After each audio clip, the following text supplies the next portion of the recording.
ITV News, St Albans. I'm sure there'll be plenty of offers for new homes. Well, that is it from us. The evening news is next with Mary Nightingale. But from all of us for now, enjoy your evening. Bye-bye.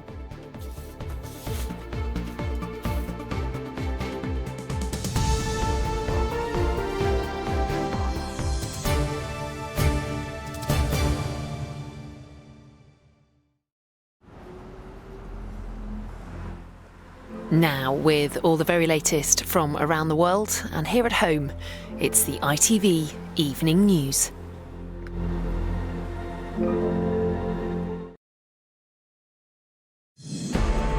Tributes to the Prime Minister's brother, whose death was announced today. Nick Starmer died of cancer on Boxing Day at the age of 60. Sir Keir said his brother, who'd suffered learning difficulties since birth, had met all the challenges life threw at him with courage and good humour.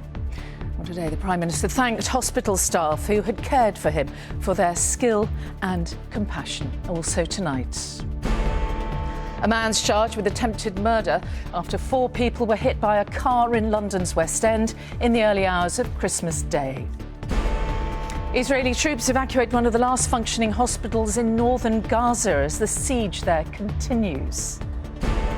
And another challenge for Pola Preet, aiming to become the first woman to tackle the North Pole solo and unsupported. I really hope to inspire people to push their boundaries.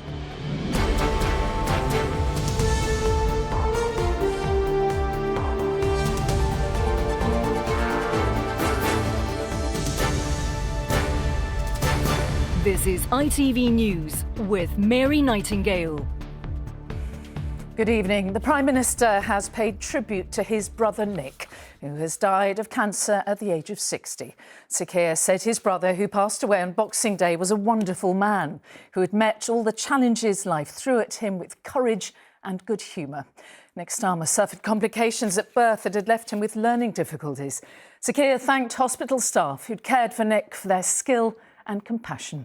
Well, Graham Stothart is here. This is really sad news, isn't it, for the Prime Minister and his wider family? Yeah, absolutely. Obviously, really sad news at any time of year, but particularly so at Christmas, a season so associated with family. Sir Keir Starmer's brother Nick was 60 years old, and Downing Street said in a statement that he passed away yesterday afternoon after suffering from cancer. As you said, he had learning disabilities stemming from complications at birth, and the Prime Minister had spoken in a biography published earlier this year about how he was actually bullied at school, called thick and stupid, and how he'd actually got into fights to protect him. They were 2 of 4 children growing up. Nick was his younger brother, who also had a twin sister, Katie. Sir Keir Starmer released a statement saying, "My brother Nick was a wonderful man. He met all the challenges life threw at him with courage and good humour. We will miss him very much. I would like to thank all those who treated and took care of Nick. Their skill and compassion is very much appreciated." The Conservative leader, Kemi Badenoch, has expressed her condolences, as have a number of the other party leaders. It's understood that the Prime Minister was due to go on holiday today with his family. He'll now be staying at home, and the family has asked for privacy. OK, Graham Stothart, thank you. A man has appeared in court charged with 4 counts of attempted murder after 4 people were hit by a car in London's West End in the early hours of Christmas Day. Our reporter Olivia Guthrie is at the scene where it happened. Olivia, what do we know then about the condition of the victims? Well, Mary, as you say, it was in the early hours of Christmas Day morning here in London's theatre Heartland when 4 people were hit by a car. One of them remains in a critical condition in hospital. Earlier today, 30-year-old Anthony Gilheany appeared before Westminster Magistrates Court, charged with 4 counts of attempted murder, with causing serious injury, driving whilst disqualified, dangerous driving and possession of a bladed article in a public place.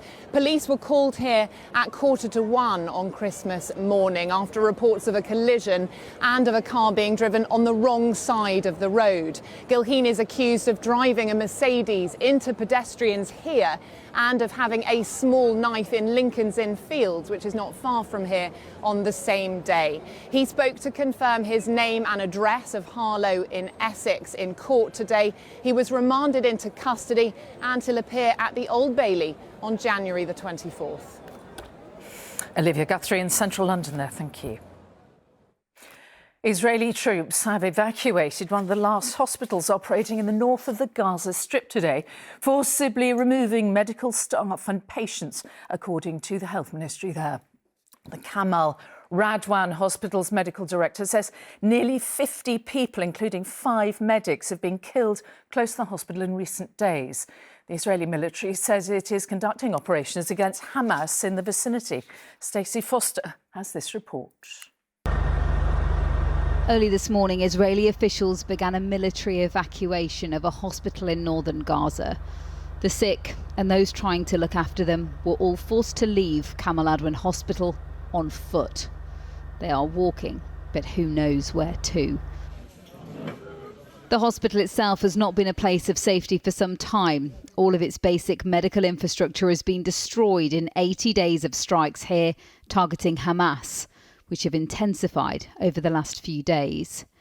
Meanwhile, outside a hospital in central Gaza, 5 journalists were killed. They were all sleeping in this press van, which was hit. One of those who died was Ayman al-Jadi, a TV reporter for Quds Today, which is reportedly funded by a group who took part in the October 7th attacks that started this war. He was waiting outside the hospital for his wife, who was in labour. In his last video from the scene on Christmas Day, he says, "My wife will give birth tonight," as he sits alongside his colleagues. On a video call, the baby is then introduced to a relative for the first time. But at this point, they have no idea that the child's father is dead. The TV channel said the men were killed performing their journalistic and humanitarian duty. The Israeli military confirmed it carried out a strike on what it said was an Islamic Jihad terrorist cell. Stacey Foster, ITV News.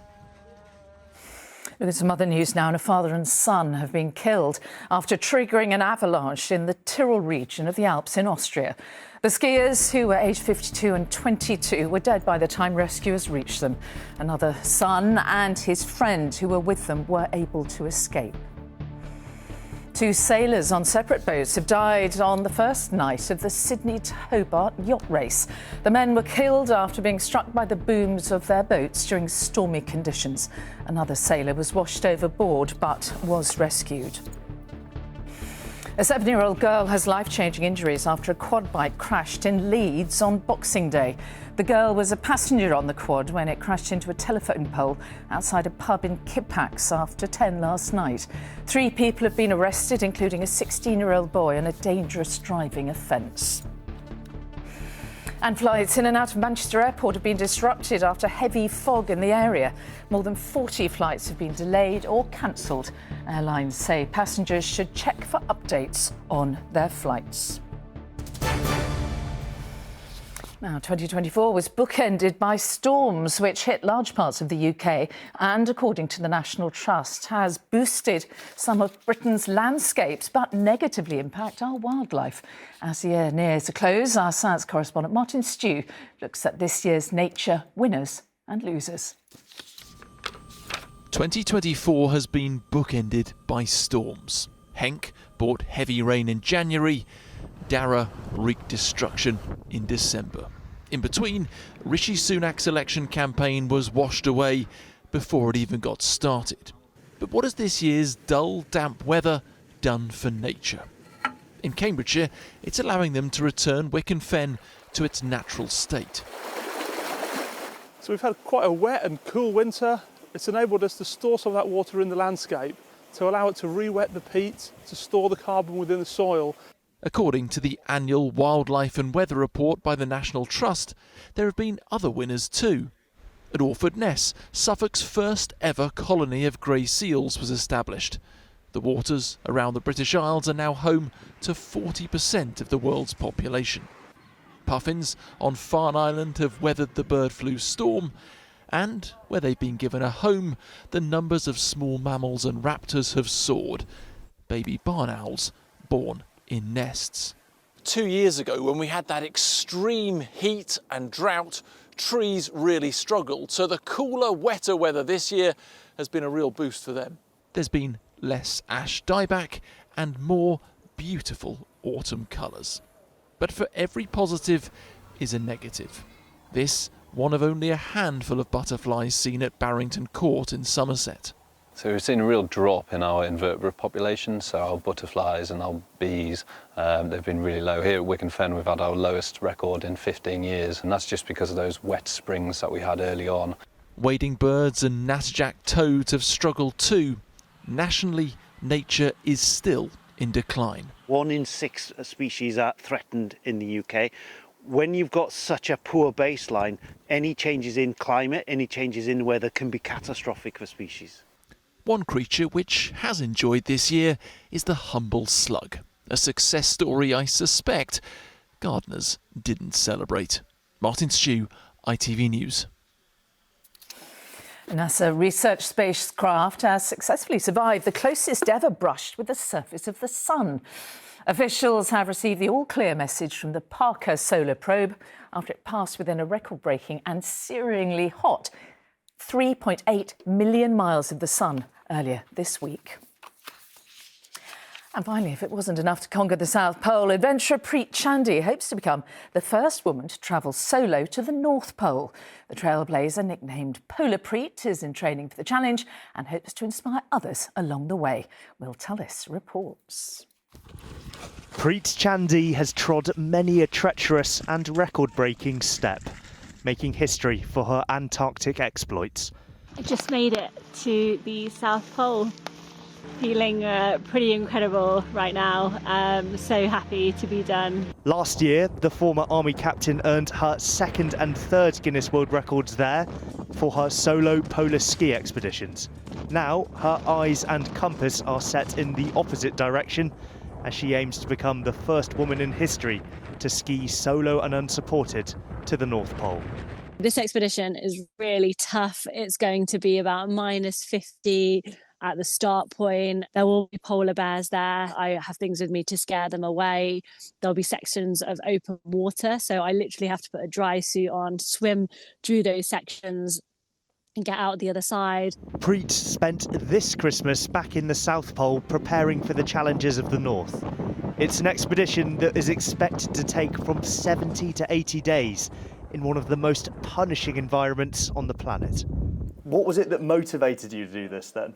I really hope to inspire people to push their boundaries, and you know what, even if you don't make the end point, that's okay. Like the journey, there's beauty in that journey itself, and I think that's really special. Preet's attempt gets underway in March when she hopes to complete a journey only 2 others have made unsupported before, both of them men.